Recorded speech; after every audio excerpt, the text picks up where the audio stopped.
Hello and welcome back to another Commission 998 Railway Videos review video. Yes, I'm finally returning back with another review. I'm back at the desk a bit earlier than I had hoped to, because I haven't actually bought any new models in quite a bit, nor have I actually bought any new models. This is this model I'm looking at was purchased by Sonic Buster X2000, and he has happily allowed me to do a review of his model. He's into British models, so today we shall be having a look at the Bachmann Class 66.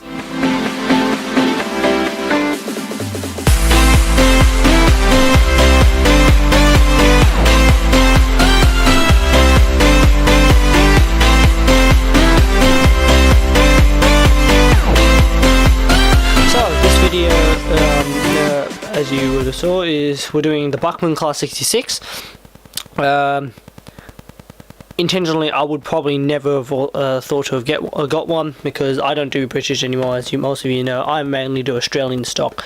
So yeah, I'm doing most of the maintenance for most of his stock, so that's why I've got it at the moment. I've also got his few other stuff which are being ran in at the moment, because he doesn't have his own layout. So let's open the box and let's take a look. So looking around the box quickly, we've got the... This is also one of my first reviews on this channel to be filmed with my DSLR, so I may be having a bit of fun trying to get the focus correct for a few of the shots, because it doesn't work like a video camera, I've just noticed.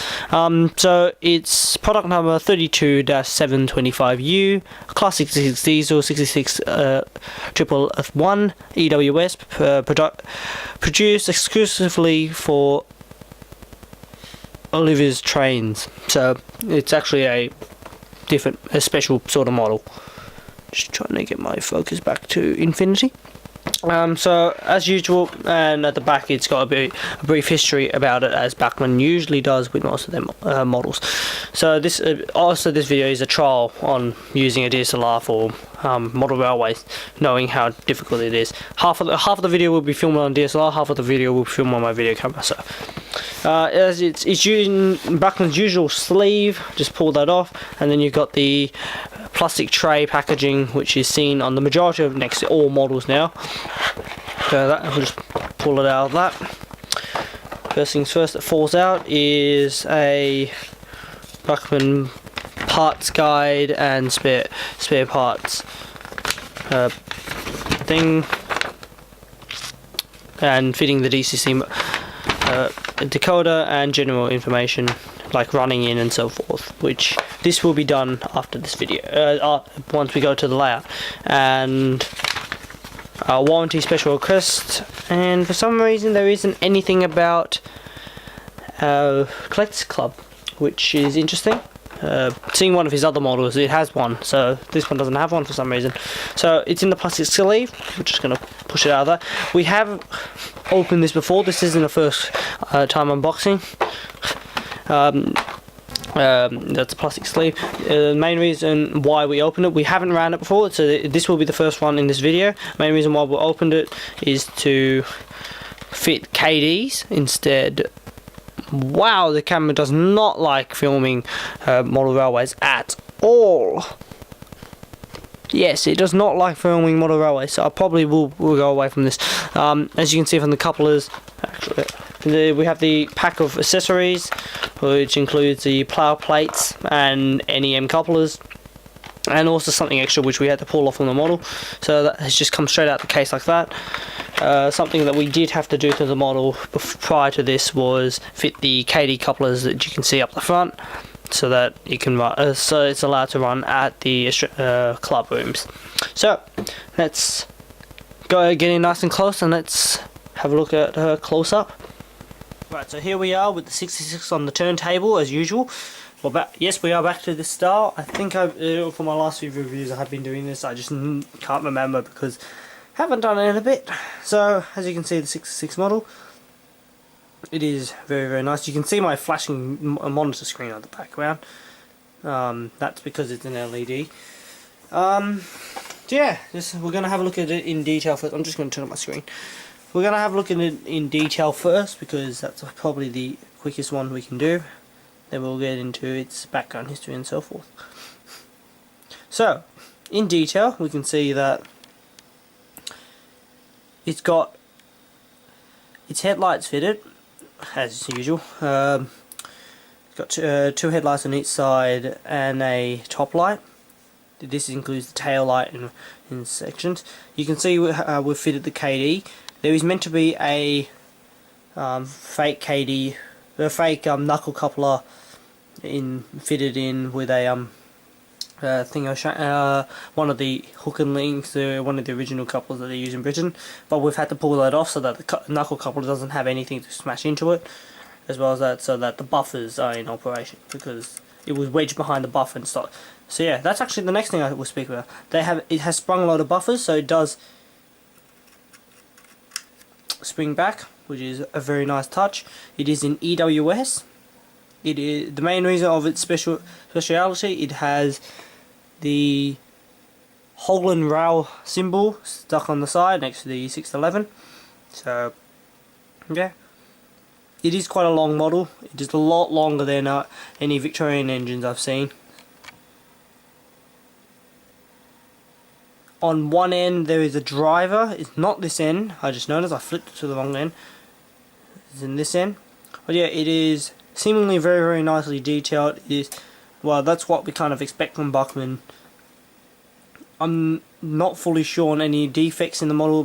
Probably you guys could tell me that, purely because since I'm not based for British stuff that much anymore, I don't fully can get into that sort of stuff. So it is looks very nice. Looks very, very powerful. Looks like it can pull quite a long train. So let's go into its history. Yes, I'm doing this a bit backwards to what I usually do, but let's get into a bit of its history. The Class 66 was built by Electro-Motive Diesel between 1998 and 2015, of which 245 of the class was made. It was developed from the Class 59 design. This particular model in EWS was taken over. A bit of history of EWS. It was taken over by DB Shankar in sometime in the 2010s area. I'm not fully sure because I need to go back and do my research based on that, of whom to currently own it today. Of which the 66s are over a number of companies. Major companies include Freightliner and DB Shankar. So with that portion of the video now completed, let's head off to the layout and let's have a look at how she runs. Right, so as usual I'm starting at the layout again.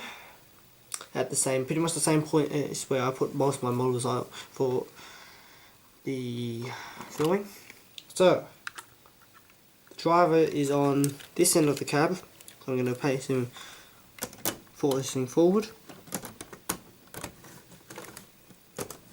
Layout has power because I had to shunt a few things out of the way.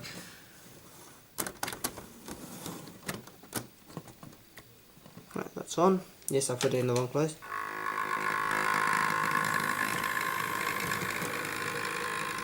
Just a quick test to make sure that it goes forwards and backwards. Right, that's great. Okay, so as usual we have to do its 30-minute running in both directions, so that will be an hour altogether. I'll get some running shots between it. As you can see as well, there are two tail lights as I stated in the back, and cab light, which I will show you later on. And when going forward, it's a top light and the left light. Right light, sorry. Left on the screen but right on from the driver's view. If someone can confirm if that is correct in in real life, because I've never seen a 66 in real life, because I haven't gone to Britain before, so yeah. If anyone would be able to confirm for me, that would be fantastic. So let's get her started on her first 30 minutes in going forwards, or as I call clockwise to the layout.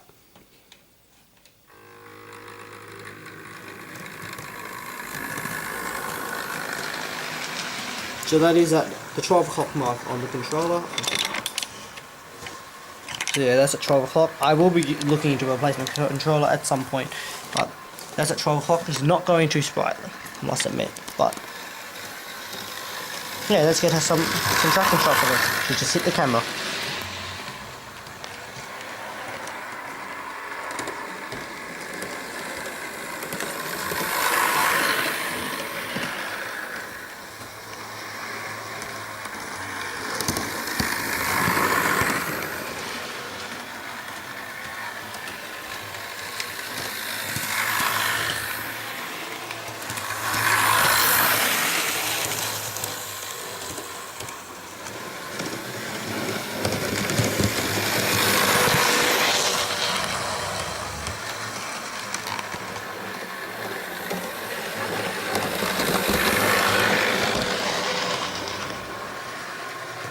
Right, with 30 minutes completed, time to pull it to a halt again. I may have left my zoom slightly on. Those headlights are getting brighter. No, I haven't left the zoom on. So we're going to send it off in the opposing direction to finish off its 1 hour of running in.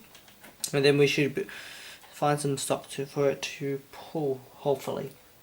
I just need to make sure that it won't derail with it. So let's get it off the other way.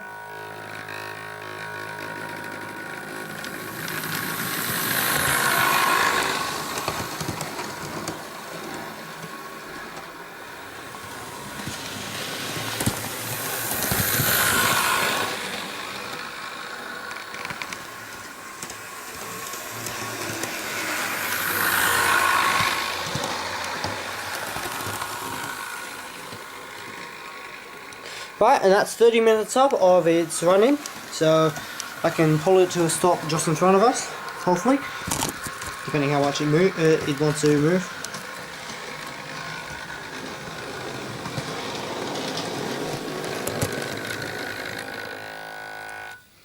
Yeah, I still don't really like the Hornby controllers for doing that.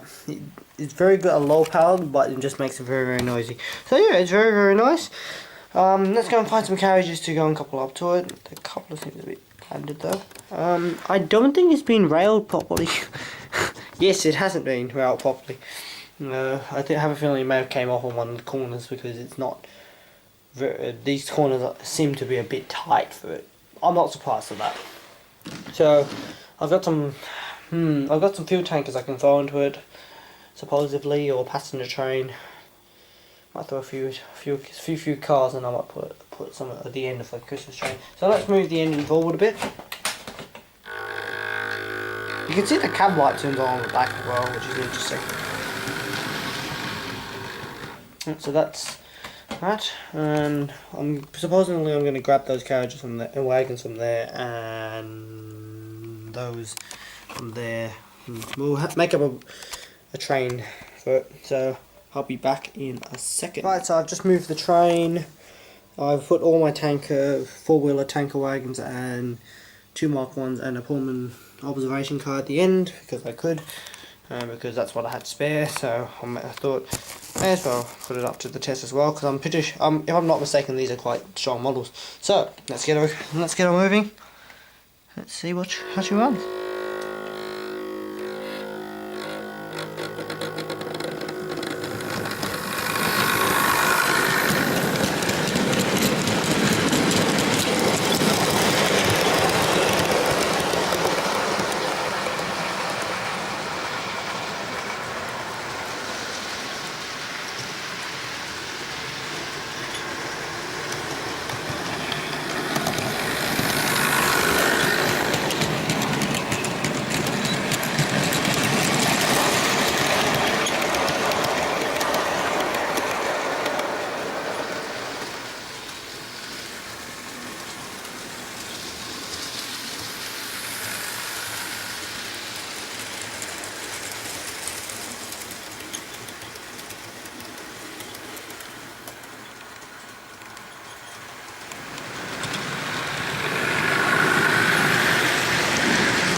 So as you can see, it's a very powerful and very nice model indeed.